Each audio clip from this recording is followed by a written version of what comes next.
The summer of love had just faded in San Francisco, leaving behind a city that had tasted both euphoria and unrest.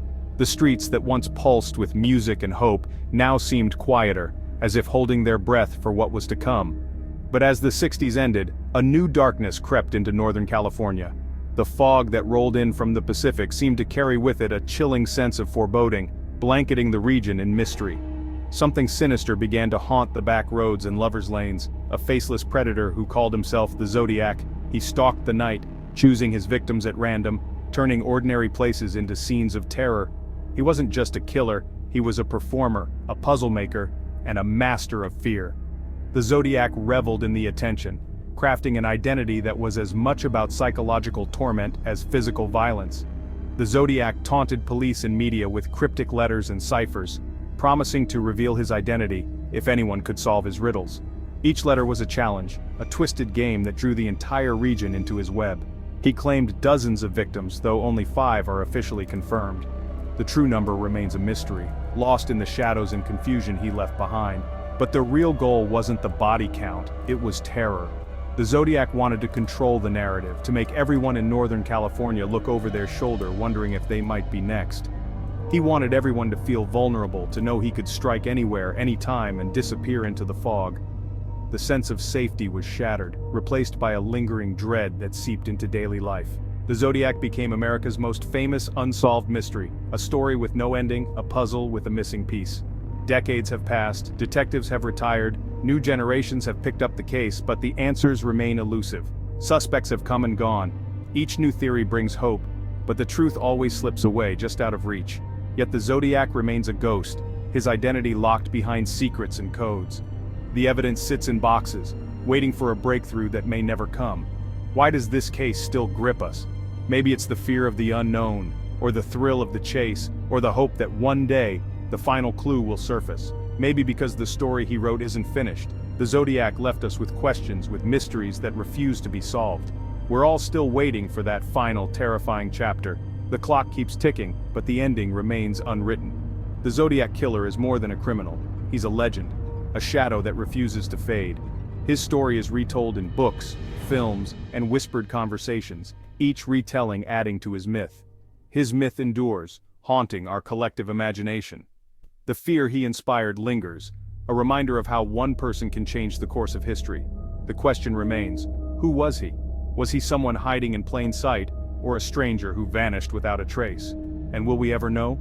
Or will the Zodiac's secrets remain forever lost in the fog of Northern California, a riddle with no answer?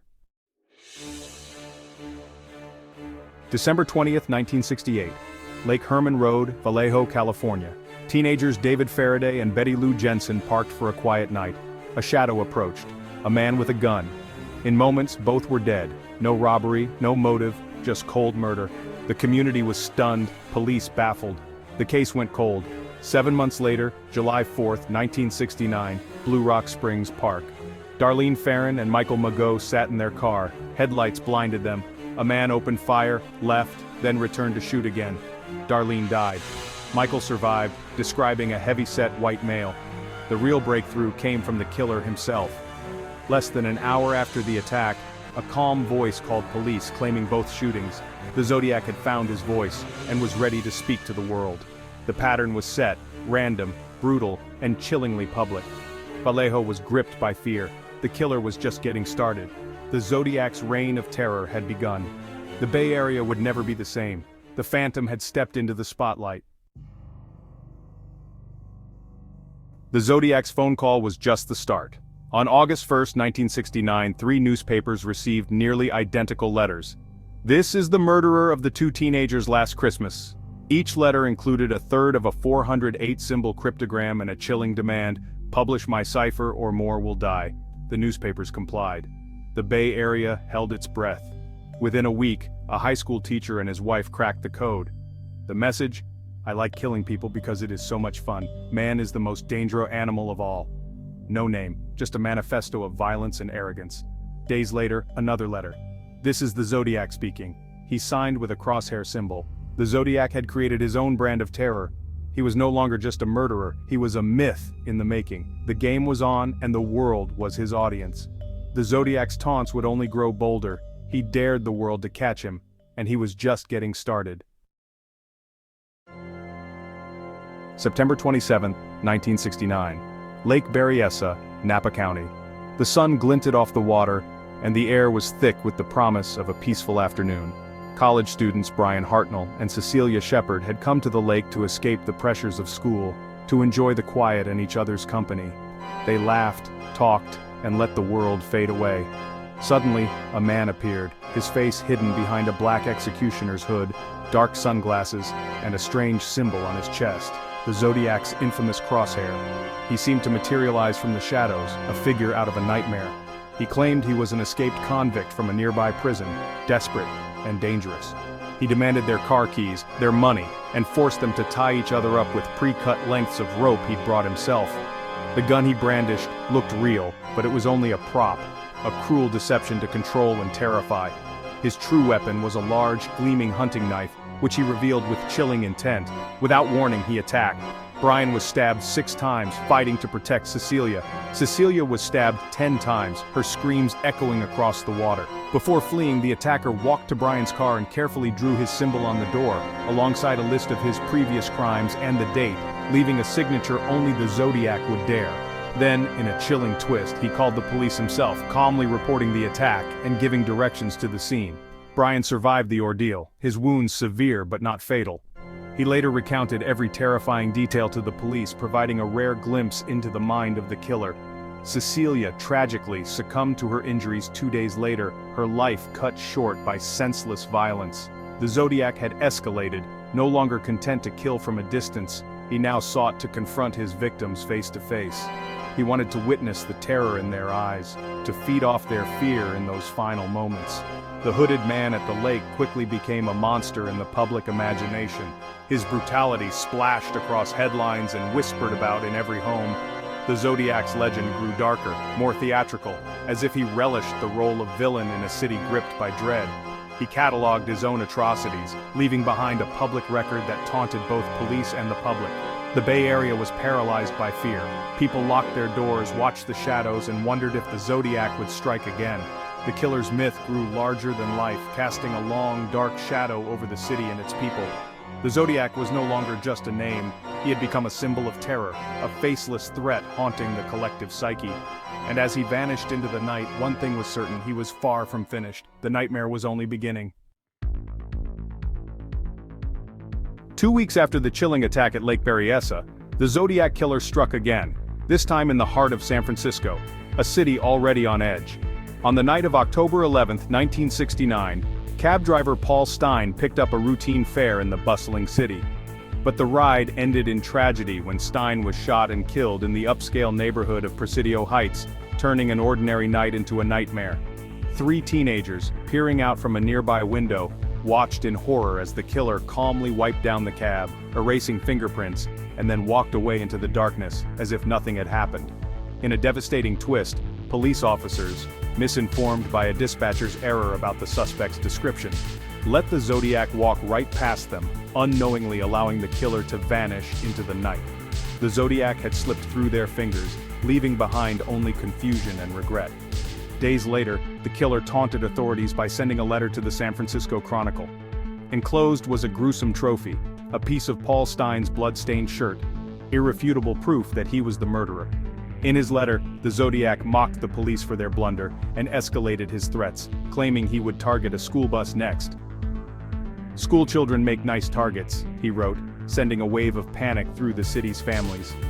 Police began shadowing school buses, and children across San Francisco were taught to duck and cover, their daily routines now shadowed by fear and uncertainty. The Zodiac had moved beyond murder. He was now holding an entire city hostage with his chilling words and cryptic threats, manipulating the media and the public with every letter. Though he never followed through on his threat to attack a bus, the terror he created was all too real. Parents clung to their children, and the city's sense of safety was shattered. The killer always seemed to be one step ahead, toying with both the public and the authorities, leaving behind a trail of fear and unanswered questions. The Zodiac's true power lay not just in his crimes but in the terror and chaos he spread, turning every shadow into a potential threat.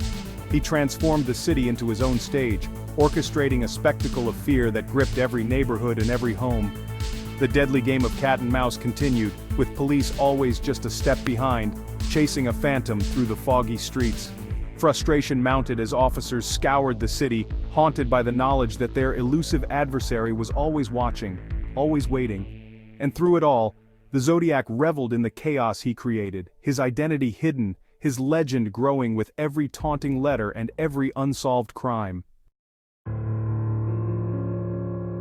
The hunt for the Zodiac became one of California's largest manhunts. One suspect stood out, Arthur Lee Allen, a Vallejo resident with a dark past and a Zodiac brand watch. He matched many details, but evidence was always circumstantial. Handwriting, fingerprints, and DNA didn't match. Other suspects emerged, Richard Gaikowski, Lawrence Kane, Gary Francis Post, but none fit perfectly. Technology brought new hope, but the case remains unsolved. The Zodiac's true face is still hidden. The puzzle is incomplete. The legend endures. The Zodiac left behind 4 ciphers. The first was solved quickly, but the infamous 340-character cipher stumped experts for decades. Was it his name? His motive? The world wondered.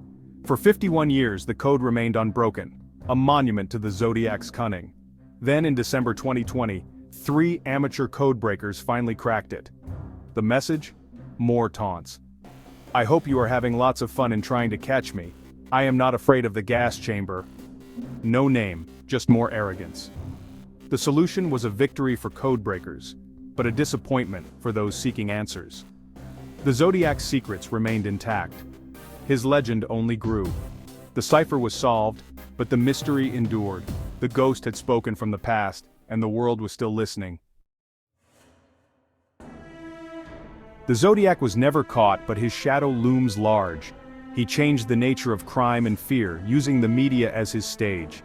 His letters, ciphers, and threats made him a dark celebrity. He inspired future killers and forced law enforcement to adapt. The Zodiac's influence is seen in pop culture, true crime, and even police procedure. He became the ultimate boogeyman, a symbol of the unsolved. His story taps into our deepest fears, that evil can outsmart justice. The Zodiac is more than a case, he's a modern American myth. His legend is etched in fear, fascination, and unanswered questions. The puzzle remains unsolved, and the world can't look away. June 11, 2025. More than 55 years have passed, but the Zodiac's mystery endures. Technology has advanced, but the central question remains: who was the Zodiac killer? The case lives on in the minds of detectives, sleuths, and the public. Was he Allen? Someone else? Did he die with his secret, or is he still out there? The Zodiac's true victory was in the legend he created, a riddle that may never be solved. He wanted to be remembered, and he is. America's most cryptic killer remains a ghost in our history. The question lingers: who was he? And will we ever know?